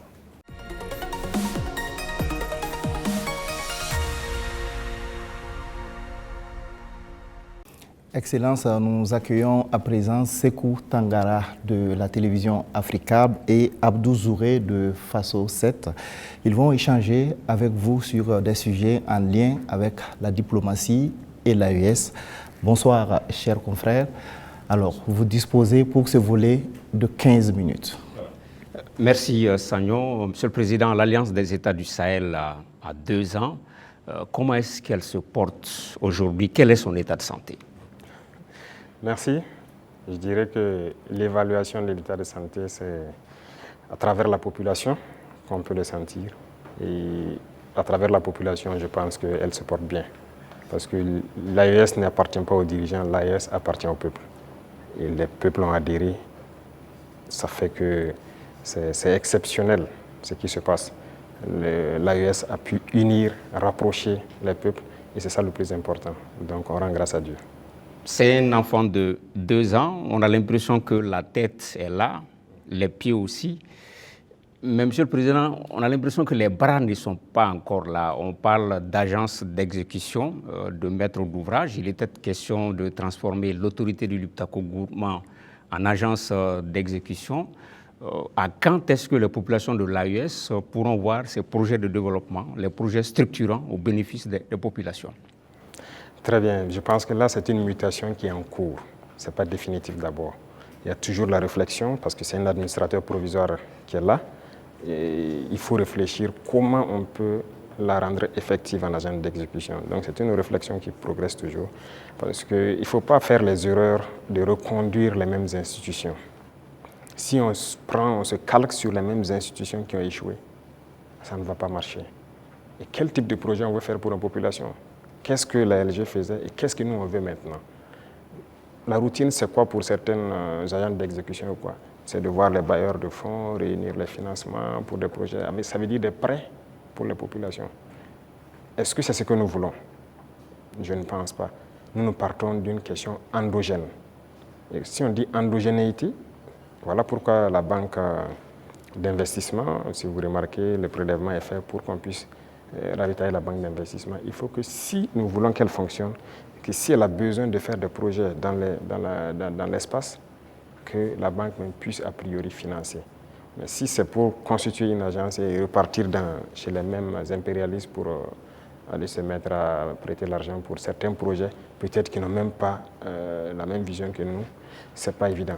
Donc la réflexion est toujours en cours, ce n'est pas définitif. Monsieur le Président, l'AES, c'est aussi la lutte contre le terrorisme. Aujourd'hui, où en sommes-nous avec la force conjointe et quelles sont les actions fondamentales qui ont été posées sur le terrain? Alors, la force conjointe, nous avons fait l'architecture comme vous avez pu le voir. Le poste de commandement est installé à Niamey. Et actuellement, il s'agit d'équipement des premières unités. Par exemple, le Burkina Faso, le premier bataillon est prêt. Et les équipements aussi de ce bataillon sont là. Et nous sommes en train de former le deuxième bataillon qui, peut-être dans 2 mois, comme ça, seront prêts. Et chaque pays, le concept est que chaque pays commande les équipements. On a arrêté un format d'équipement que chaque bataillon doit avoir. Donc, il faut les commander pour qu'on puisse les armer. Et comme je l'ai dit, jusque-là, on ne fabrique pas certains équipements. On est obligé de commander. Et vous voyez comment le monde est fou. Tout le monde prépare la guerre. Vous pouvez commander aujourd'hui un équipement, on vous donne 4 mois, 6 mois, 8 mois, souvent même des années. Donc on est obligé de faire avec. Et qui de force conjointe, ça demande une communication importante. Et donc vous comprenez toute la logistique en termes de transmission qu'il y a derrière. Il faut que ce soit parfait. Donc voilà pourquoi on ne précipite pas les choses. Déjà, il y a beaucoup d'opérations qui se mènent de façon conjointe. Donc c'est déjà le début de la force. Peu importe la situation qui se passe entre nous, le Niger ou du côté du Mali, nos forces arrivent à déjà coordonner pour travailler. C'est ça le plus important. Okay. Quand on regarde, pour rester sur la force conjointe, quand on regarde la photographie de l'AIS, la Confédération est entourée par des pays avec lesquels souvent il y a des frictions diplomatiques. C'est-à-dire quand on prend le Niger, il y a des frictions avec le Bénin, le Mali, il y a des frictions avec l'Algérie, le Burkina, même si on ne le dit pas, des petites frictions souvent avec la Côte d'Ivoire. Comment transformer justement ces frictions diplomatiques en opportunités opérationnelles pour lutter contre le terrorisme, Monsieur le Président? C'est ce que j'ai dit. Vous voyez, c'est autour de l'AES. Si nous connaissons la menace qu'il y a autour de nous, l'opportunité, la seule opportunité à saisir, c'est de développer des armées très fortes et d'essayer de nous développer. C'est la seule opportunité. Sinon, l'adversité, on va toujours l'avoir. Ce n'est pas comme ce que vous avez cité, c'est réel. C'est réel. Mais qu'est-ce qu'on peut bien faire? Le problème en Afrique, très souvent, ce sont les dirigeants. Ces frictions diplomatiques, c'est pas entre, moi je n'aime même pas dire les frictions entre les États. Il n'y a pas de friction entre les 2 pays ou quoi. Il y a friction entre les dirigeants des pays. Est-ce qu'entre armées de l'AES et ces pays-là, ça coopère, ça se renseigne, il y a la collaboration? Bon, pour certains cas, je ne sais pas, mais je prends par exemple le cas de... Même avec le Bénin, nous, on n'a pas les mêmes approches en termes de terrorisme. Je prends par exemple le cas du Bénin. Moi, avant d'aller à Moscou la dernière fois, en mai, un jour, j'étais là, il y avait une menace qui planait sur un détachement au Bénin. Mais les militaires n'attendent pas de monter au niveau politique ou quoi que ce soit pour certaines choses. Ils ont contacté nos forces à l'Est, qui ont confirmé en tout cas la menace. Ils ont demandé si on pouvait faire quelque chose. Moi, j'étais encore là, c'était un samedi, je me souviens. J'ai ordonné à nos appareils d'aller survoler et voir ce qui se passe parce qu'ils ont intercepté les communications de regroupement. Effectivement, les drones sont arrivés à la frontière, ils ont vu que les terroristes se regroupaient pas loin de leur base. On a frappé et on a avorté l'attaque. Ce n'est pas une fois, ce n'est pas 2 fois. Vous voyez, les forces coopèrent. C'est ça l'esprit militaire. Un bon militaire, la menace d'abord, il y a une menace commune. Mais maintenant, c'est souvent au niveau, comme je l'ai dit, au niveau des dirigeants, beaucoup n'ont pas compris. Ils sont là dans des guerres inutiles. Mais le plus important, la menace est commune. Si quelqu'un croit qu'il peut se soustraire de la menace, il se trompe. Donc on coopère. Les militaires coopèrent. Vous avez dû voir, par exemple, nous et les dirigeants ivoiriens, il ne faut pas se mentir, ça ne va pas. Mais vous avez dû voir nos militaires, très souvent même, qui se retrouvent, qui s'assoient ensemble à la frontière, qui causent. Voilà, ça fait partie. C'est l'occasion de parler des 6 éléments du DARA. Où est-ce qu'on en est? On a entendu les autorités lors d'une conférence de presse, ils en ont parlé. Au niveau du Burkina Faso, comment est-ce que ça se passe? Qu'est-ce qu'ils ont dit? Ils ont franchi la frontière, ils ont été interpellés. Ils sont là. D'accord. Chaque fois que quelqu'un franchit la frontière, il rentre, mène des actions. Que si ce sont des civils, généralement, c'est qui rentrent, qui posent des questions, qui font des enquêtes. Ça, c'est de l'espionnage, en fait. Donc, c'est logique qu'on les arrête et qu'on les entende. C'est comme avant ça, il y avait des gendarmes qui avaient franchi en armes. C'est arrivé 2 fois, il y avait 6 et 2 entre-temps. On les avait arrêtés, on les avait amenés jusqu'à Ouagadougou avec les armes, on les a auditionnés. Mais un jour, le ministre de la Défense m'a dit que son homologue l'a appelé et plaidé si on peut les libérer. J'ai vu les services de renseignement et j'ai dit, bon, écoutez, s'ils ne sont pas rentrés avec une mauvaise intention et tout, fraternité d'armes et tout ça, il faut les libérer. Le même jour, ils ont été libérés. Et nous aussi, nous espérions que les Ivoiriens, il y a des civils burkinabés en prison, qu'ils les libèrent. Malheureusement, c'est 2 ou 3 jours après, on apprend le décès de notre frère en prison. Et les autres qui sont en prison sont toujours en prison. Et même ce sont des civils, des commerçants. Écoutez, ça, c'est pas de la bonne collaboration. Donc, pour les 6 éléments, on attend. On n'a rien reçu d'abord comme approche ou quoi que ce soit. Pourtant, le porte-parole du gouvernement ivoirien a indiqué qu'ils privilégiaient la voie du dialogue avec le Burkina Faso. Il a dit en conférence de presse le mercredi passé. On les attend. Nous, si on avait privilégié la voie du dialogue, on espérait aussi qu'ils libèrent nos civils innocents et qu'ils viennent. Mais un est mort dans leur prison qui n'est même pas une prison conventionnelle. Donc, écoutez, chacun assume ses actes. Et nous, on n'a pas l'art de mentir. Ce qui est réel, on le dit. On n'a pas de personne à nous approcher d'abord. Donc la situation est telle qu'elle. Ouais, voilà. Les relations entre l'AES et la CEDEAO sont claires, elles sont limpides, c'est la rupture. On se pose des questions par rapport à l'UEMOA. Récemment, lors de la conférence des ministres des Finances de l'UEMOA, il était question que ce soit le Burkina Faso qui préside la conférence des ministres. Ça n'a pas été le cas. Comment est-ce que cette question a été abordée au niveau du collège des chefs de l'État de l'AES? Quelle lecture vous en faites? Non, ce n'est pas surprenant. Nous, on était préparés à ça, ce n'est pas surprenant. Vous voyez, il y a des gens qui se prévalent de gouverner toute l'Afrique de l'Ouest et qui sont les... Ça ne marche pas avec nous. Ça ne marche pas, on les a dit clairement. Moi, j'ai des gens avec certains chefs d'État, j'ai dit ça ne marche pas. Y a-t-il de quoi quitter l'UEMOA, Monsieur le Président? Mais s'il y a nécessité.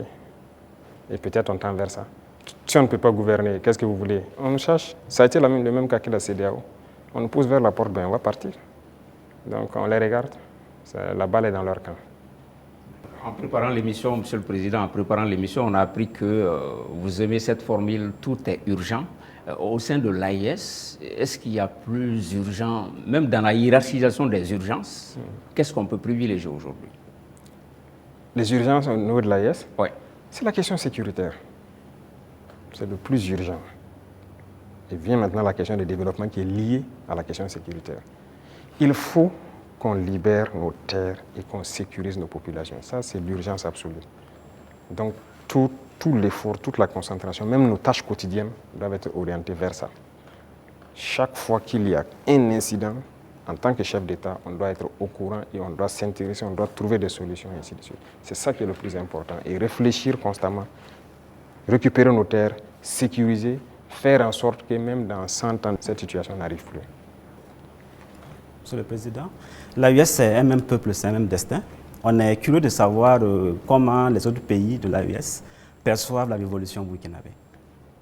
Peut-être qu'ils viendront à la révolution. C'est une étape. Mais il faut savoir que le Burkinabé est intrinsèquement révolutionnaire. C'est le même peuple par la mentalité actuellement qu'on a réussi à inculquer. Mais fondamentalement, vous-même vous êtes Burkinabé, vous savez que non n'est pas facile. Le Burkinabé est intrinsèquement révolutionnaire.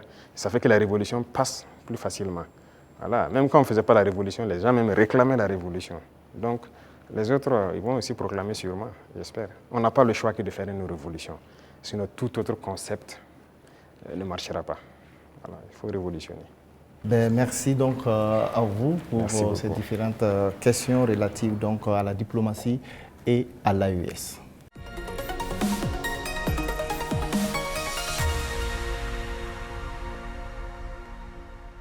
Monsieur le Président, nous nous acheminons vers la fin donc, de cet entretien.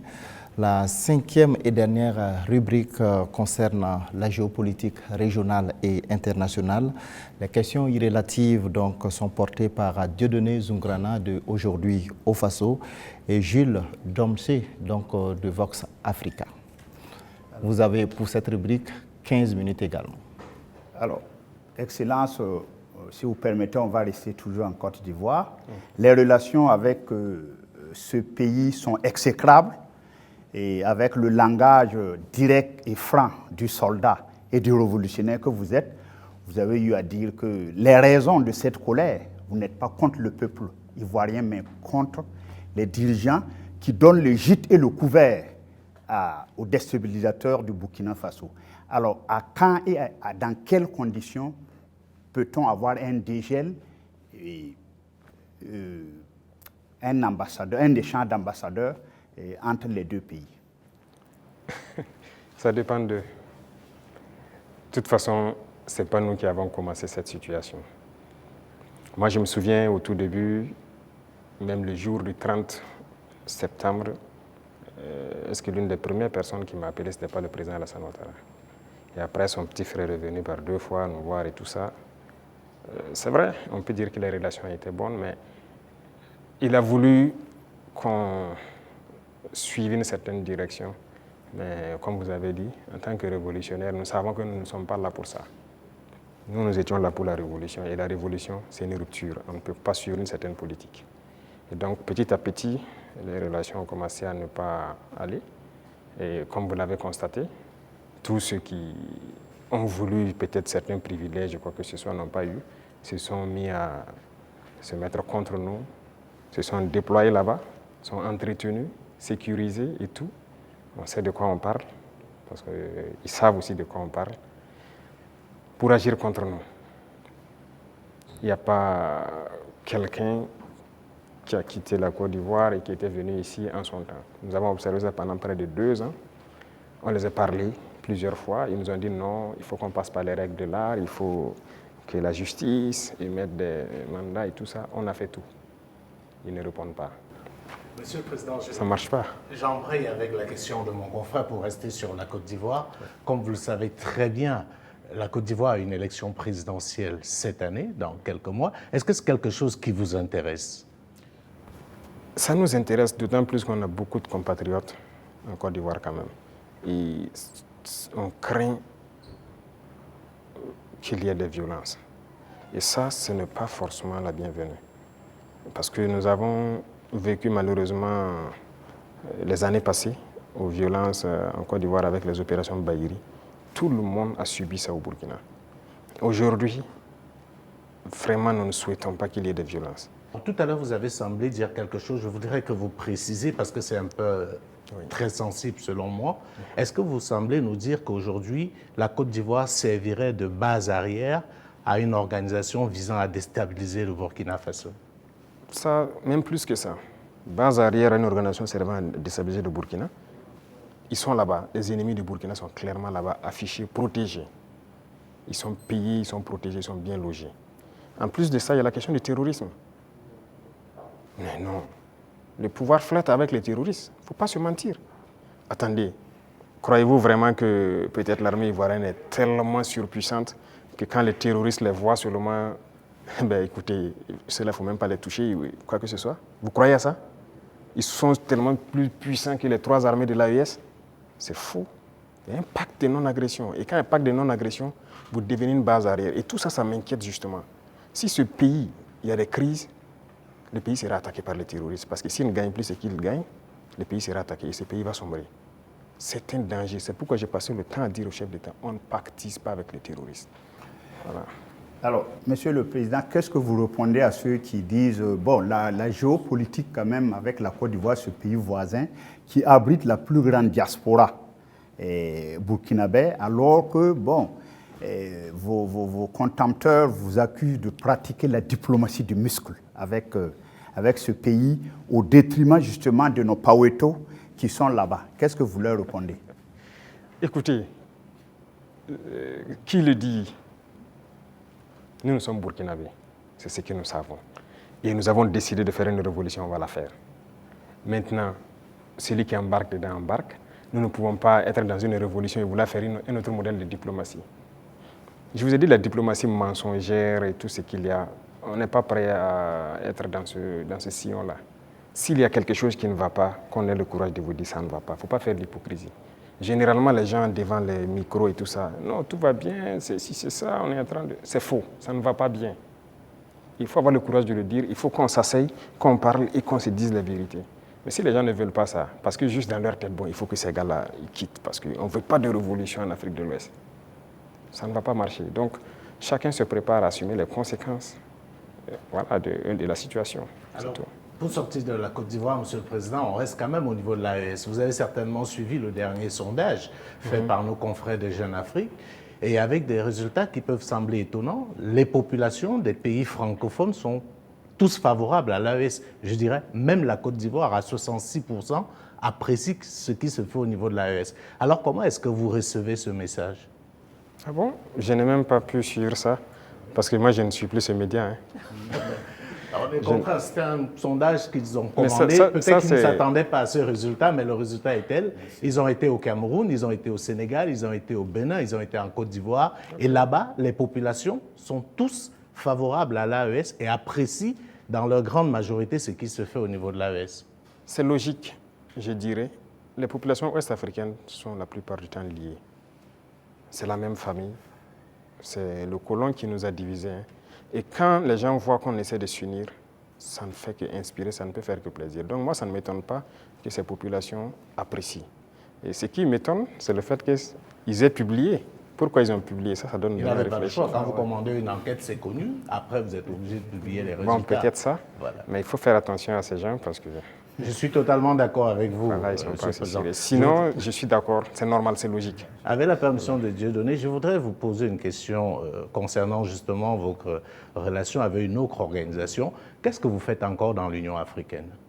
Ah, bonne question. Alors, je dirais que notre situation dans l'Union africaine est tellement passive qu'on ne sait pas si on est dans l'Union ou si on n'est pas dans l'Union. On nous a suspendus depuis, personne ne nous parle, c'est vraiment un silence radio. Donc alors, moi je ne sais pas si je suis dans l'Union ou pas. Mais est-ce qu'il ne faudrait pas marquer le coup en posant aussi un acte historique, comme cela a été le cas avec la CEDEAO, en claquant la porte à une institution qui visiblement ne sert pas à grand-chose? J'ai eu à discuter avec un diplomate de cette organisation. Et après, nous avons vu qu'ils ont nommé un médiateur, le président burundais, qui devrait même venir ici la semaine passée, je pense, mais après, il y a eu question d'agenda avec nous. Et on l'attend, on veut l'écouter d'abord, parce que nous-mêmes, nous voulons savoir pourquoi ils se comportent comme ça. Parce qu'on ne peut pas prendre une décision sans savoir leur motivation. Pourquoi ils ont décidé de nous exclure? Pourquoi ils se comportent comme ça avec nous? Si on a leur motivation, là, si on quitte, on pourra expliquer à nos peuples, voilà ce qu'ils ont dit, voilà les raisons. Et donc, nous, on décide de quitter. C'est la même chose que la CEDEAO. On a quitté, mais si on nous demande pourquoi on a quitté, on peut vous expliquer. Mais aujourd'hui, si on quitte l'Union et qu'on nous demande, nous-mêmes, nous ne savons pas pourquoi ils nous ont suspendus. Pourquoi ils se comportent comme ça. Certes, ils ont dit qu'on est anticonstitutionnel, mais au jour d'aujourd'hui, je pense que... Monsieur le Président, vous pouvez aussi quitter parce que vous estimez que c'est une organisation qui travaille contre les intérêts de l'Afrique. Je ne pense pas que l'Union africaine peut être dans une posture révolutionnaire comme celle que vous menez. Non. Par respect pour certaines personnes, voilà pourquoi j'ai dit j'attends que le médiateur qui a été nommé, qui a déjà envoyé son émissaire, prenne contact avec nous. Nous l'attendons. C'est par respect vraiment pour ce président. Nous l'attendons qu'il vienne, qu'on discute, qu'il nous dise ce qu'il y a et nous lui dirons les conclusions de nos débats. Monsieur le Président, on va aller au bord de la mer Noire, en Russie. Alors, la science a l'art de ces instruments. Vous avez fait des études scientifiques. Alors, lors d'un séjour à Moscou, vous avez demandé au patron du Kremlin de nous apprendre à pêcher le poisson au lieu de nous donner le poisson, le transfert des technologies. Alors ça, je pense qu'aujourd'hui, c'est vrai, tout le monde est d'accord que le biberonnage là, extérieur ne peut plus continuer. Alors où en est-on aujourd'hui avec justement ce transfert de technologie? Parce que vous avez parlé tout de suite avec des confrères qu'on va un jour fabriquer même nos armes ici. Alors où en est-on actuellement avec ce transfert de technologie? Alors, je pense qu'ils ont bien entendu le message. Je l'ai clamé en 2023. pendant le sommet de Saint-Pétersbourg. On nous a donné du blé, il ne faut pas qu'on aille encore demander du blé, il faut cultiver. Si on nous donne du poisson, il faut qu'on apprenne à pêcher.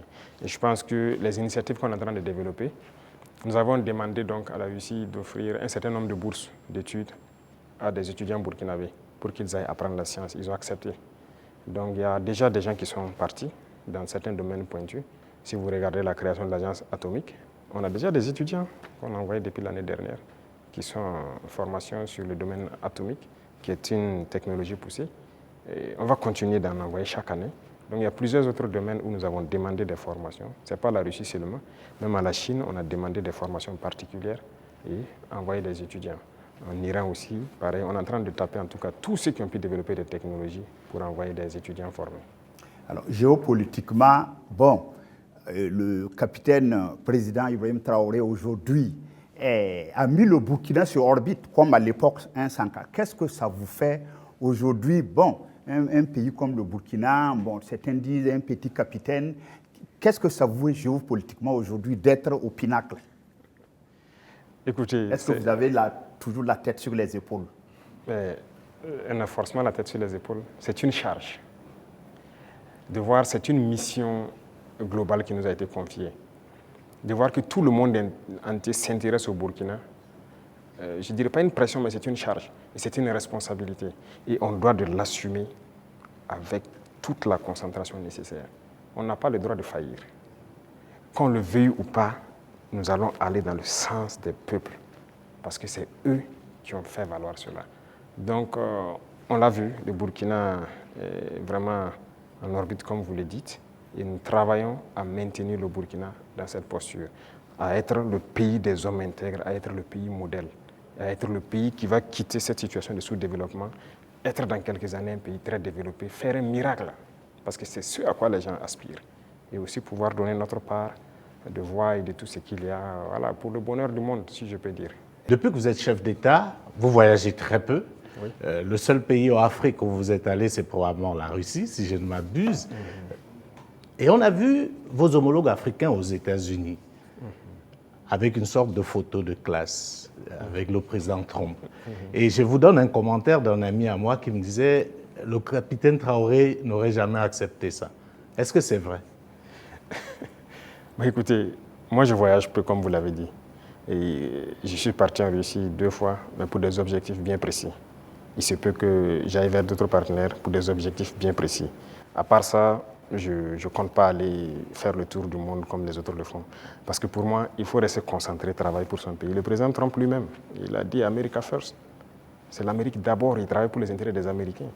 Et donc moi, je travaille pour les intérêts des Burkinabés. Si je n'ai pas d'intérêt là-bas, qu'est-ce que je vais aller faire? Alors, l'un des grands sujets géopolitiques actuels, c'est bien sûr le conflit israélo-palestinien.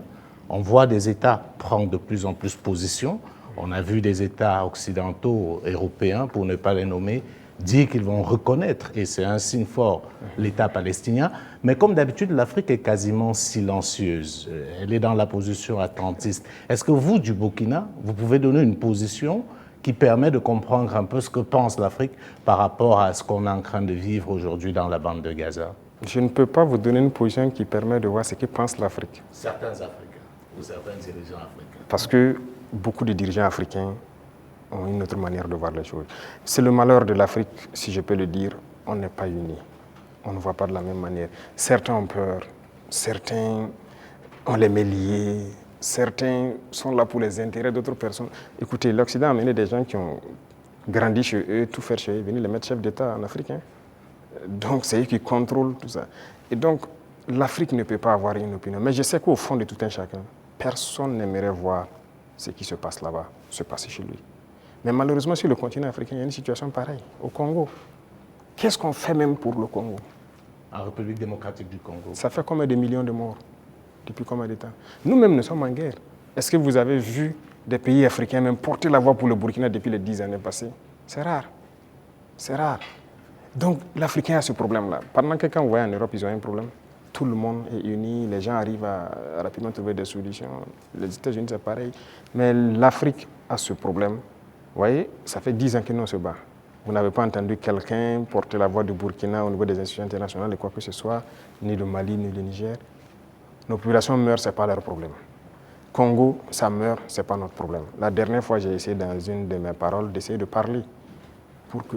Ça fait combien de millions de morts? Le Soudan, regardez comment il se déchire. Il y a beaucoup de conflits sur notre sol déjà et on n'arrive même pas à porter la voix. Donc, comment on va aller porter la voix des autres? Donc, il faut que nous, Africains, on se réveille. Est-ce que le Burkina pourrait reconnaître un État palestinien? Est-ce que le Burkina est prêt à reconnaître l'État palestinien? Pourquoi pas? C'est un État. C'est un État. Pourquoi on ne va pas reconnaître un État palestinien? Non, ce qui se passe, c'est très grave. Et je pense que l'État palestinien existe et doit exister. Sinon, cette guerre ne finira jamais. Là où nous partons, ça ne finira jamais. Pendant que vous croyez que ça va finir, ça reprend de plus belle. Et on va continuer comme ça. Mais je pense aussi qu'il y a beaucoup de parts de responsabilité des pays autour là-bas. Parce que c'est leur région et les gens doivent pouvoir donner la voix pour trouver une solution à ce conflit. Voilà. Et quant à nous, on continue de se battre ici. L'État burkinabé qui doit demeurer, c'est ça qui est le plus important. Et on se bat pour notre État burkinabé. Voilà, Monsieur le Président, nous sommes donc au terme de ces 90 minutes face à la presse. Merci pour votre disponibilité et merci pour cette belle opportunité offerte à la presse nationale et internationale. Mais avant de nous séparer, Monsieur le Président, est-ce que vous avez un message particulier à l'endroit du peuple burkinabé à l'orée du 3e anniversaire de votre accession à la magistrature suprême? Pour le peuple burkinabé, ça fait 3 ans que nous sommes là et qu'on chemine. Et j'ai d'abord des mots de remerciement. Des remerciements du fond du cœur, parce que le peuple est resté concentré. Concentré pour écouter le message qu'on a véhiculé. Parce que l'une des armes importantes que nous avons utilisées, c'est aussi la communication. Et parce que nous avons compris que les impérialistes ont toujours utilisé la communication pour détruire l'Afrique. Parce que tout ce qui se passe comme conflit, ce sont des manipulations. Ce sont des manipulations. Regardez, je prends encore le cas du Soudan. 2 groupes sont manipulés par des puissances. Faudrait-il pas à un moment donné qu'on se parle, on s'assoit, on exploite nos ressources ensemble, on fait vivre nos populations, on va continuer à se déchirer? Tout ce qui s'est passé comme assassinat de leaders politiques en Afrique, les guerres et tout, c'est à travers la communication qu'on a manipulé. Et la communication est très importante. Et ça, le peuple burkinabé a été concentré pour percevoir le message. Et nous continuerons de communiquer pour les faire comprendre ce que nous faisons et vers où nous partons. Ça, c'est le plus important. Deuxième chose, je remercie Dieu aussi, qui a permis à ce que nous puissions, en tout cas malgré la guerre, poser des actes et communiquer sur ces actes pour que le peuple comprenne qu'un lendemain meilleur est possible. L'espoir est permis. Et tant que les gens garderont cet espoir, on va y arriver au point où nous souhaitons. Et la dernière chose, c'est cette situation sécuritaire qui est là, de rassurer que la guerre va finir au Burkina Faso. Nous vivrons en paix, nous ferons ce que nous avons à faire de nos richesses et nous allons nous développer. Ça, c'est une certitude. Le rêve que nous avons pour le Burkina Faso, nous allons l'accomplir. Nous continuerons les derniers bastions importants du terrorisme, nous allons continuer à les conquérir, comme ce qu'on a pu faire en 2025 avec cette grande vallée qui était un gros réservoir économique pour les terroristes que nous avons récupéré. Il y a plusieurs autres endroits où l'orpaillage terroriste continue et tout, pour les ravitailler. Nous allons récupérer toutes ces zones et l'espoir est permis. Donc, bon courage à tout le monde, restez concentrés, résilients et on continuera à se parler. C'est ça le plus important. Une fois qu'on se parle, on se comprend et on avance. Merci. Merci, Monsieur le Président. Ça sera donc le mot de fin. Merci, chers confrères, pour vos différentes questions donc adressées au président du Faso, le capitaine Ibrahim Traoré. Merci à vous, chers téléspectateurs, d'avoir suivi cet entretien avec grand intérêt. Restez donc en compagnie de nos programmes. Merci.